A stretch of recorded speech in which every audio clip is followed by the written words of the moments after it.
Katekismus Besar Westminster. Pertanyaan ke-66. Pertanyaannya, apa persatuan orang-orang terpilih dengan Kristus? Jawabannya, persatuan orang-orang terpilih dengan Kristus merupakan hasil rahmat Allah. Olehnya mereka digabungkan dengan Kristus secara rohani dan secara mistis, namun sungguh-sungguh dan secara tak terpisahkan, sehingga Kristus menjadi kepala dan suami mereka.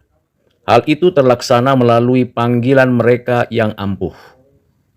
Jawaban ini dapat dipelajari dari surat Efesus 1 ayat 22, pasal 2 ayat 6 dan sampai 8, 1 Korintus 6 ayat 17, Yohanes 10 ayat 28, Efesus 5 ayat 23 dan 30, 1 Petrus 5 ayat 10, dan 1 Korintus 1 ayat 9.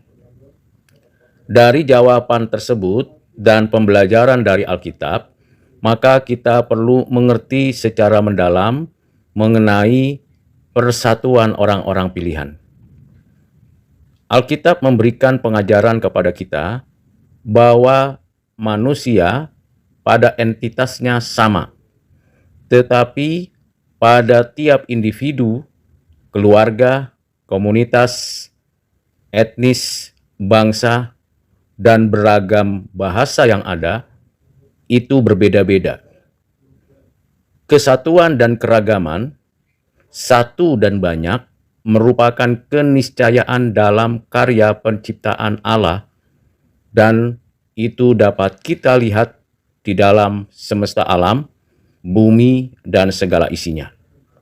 Di dalam Alkitab, dengan jelas memberikan gambaran kepada kita bahwa manusia di atas bumi ini beragam, dan kita dapat menelusurinya dengan mudah di tiap-tiap tempat. Ada ribuan suku, bangsa, bahasa, dan juga kebiasaan atau gaya hidup. Tetapi di sisi lain, di dalam Kristus, Anak Allah yang tunggal, yang telah menebus umatnya dari segala bangsa, setiap orang pilihan tersebut disatukan di dalam Kristus oleh Roh Kudus menjadi satu saudara yang disebut saudara-saudara di dalam Kristus. Dan itu menggambarkan kebesaran dan keagungan yang datangnya dari Allah. Kesatuan di dalam dan melalui Kristus itu merupakan rahmat Allah yang maha besar.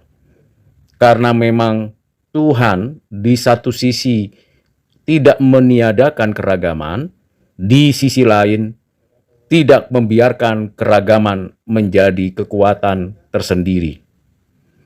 Artinya di dalam Kristus, secara rohani, setiap orang adalah saudara, dan secara mistis ada kesatuan, persaudaraan, dan persekutuan, seperti kesatuan Bapa, Anaknya Tuhan Yesus Kristus, dan Roh Kudus.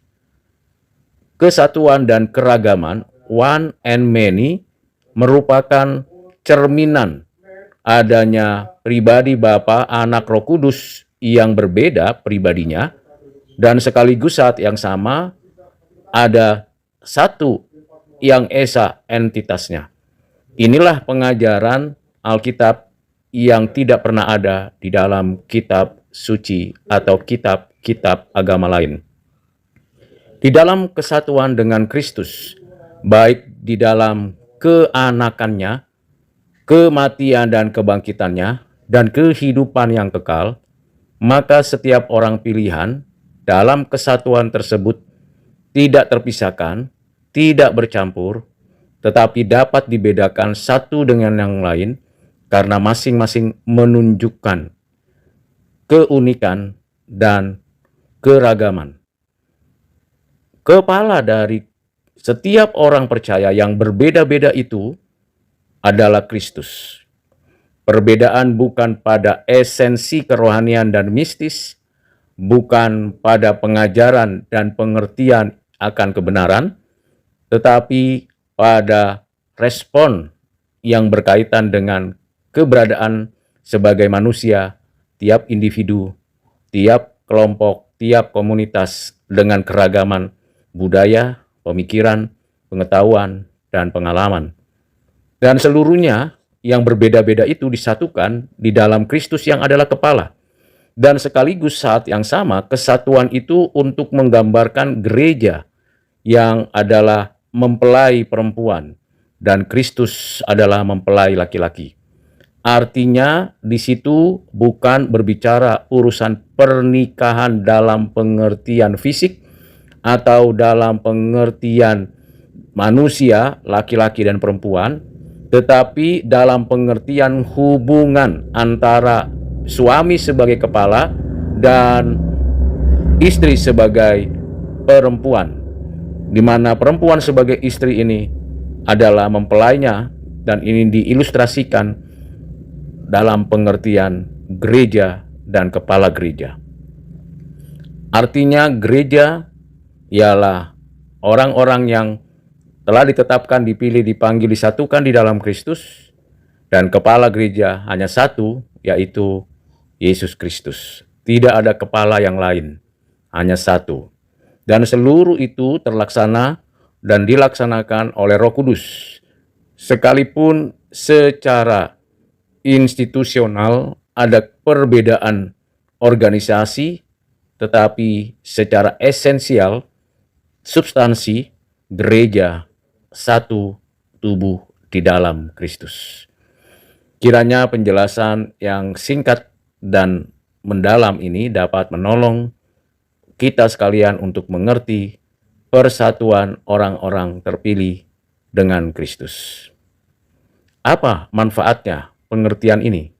Yang pertama, Kristus yang mewakili tubuh, yaitu kita, gerejanya. Kristus yang mewakili tubuh, karena ia adalah suami dari mempelai perempuan, yaitu kita. Di dalam menghadapi beberapa hal penting.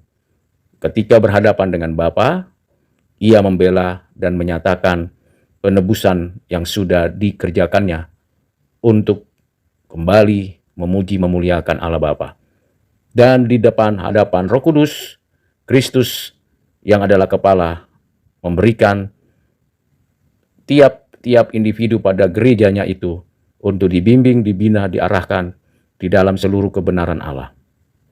Sedangkan Kristus di hadapan musuh-musuh Allah, setan, roh jahat, kuasa gelap, orang-orang jahat, ia membela, ia menyatakan kemenangan, dan menghalau mereka yang berbuat jahat. Kesatuan dengan Kristus sungguh dapat bermanfaat, dimengerti dengan baik di dalam kehidupan kekristenan kita. Kiranya Tuhan menolong dan memberikan kepada kita pengertian yang lebih utuh lagi mengenai persatuan orang-orang pilihan dengan Kristus. Tuhan Yesus memberkati.